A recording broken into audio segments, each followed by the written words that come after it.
பிரியமானவர்களே, கர்த்தருடைய வார்த்தை விதமாய் சொல்கிறது. சங்கீதம் 121 அதிகாரம் 8 வசனம், கர்த்தர் உன் போக்கையும் உன் வரத்தையும் இது முதற்கொண்டு என்றென்றைக்கும் காப்பார். எனக்கு அன்பானவர்களே, இன்னைக்கு அநேக பல செய்திகளை நாம் பார்க்கிறோம், கேட்கிறோம். இன்னைக்கு ஒரு பாதுகாப்பற்ற நிலையில நாம் வாழ்ந்து கொண்டிருக்கிறோம். எங்கு பார்த்தாலும் விபத்துகளை பார்க்கிறோம், சந்திக்கிறோம். அது மாத்திரமில்ல, அநேக பிள்ளைகள், சிறு பிள்ளைகள், வாலிப பிள்ளைகள் கடத்தப்படுகிற அநேக செய்திகளை நாம் பார்த்து கொண்டிருக்கிறோம்.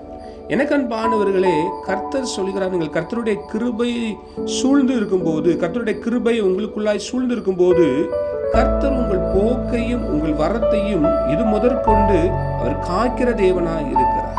அதனால ஆண்டுடைய வார்த்தையை நீங்கள் பிடித்துக் கொள்ளுங்க. அவருடைய கிருபை உங்களை சூழ்ந்திருக்குமானால் கர்த்தர் உங்களுடைய போக்கையும் உங்களுடைய வரத்தையும் என்றென்றைக்கும் அவர் காக்கிற தேவனாய் இருக்கிறார்.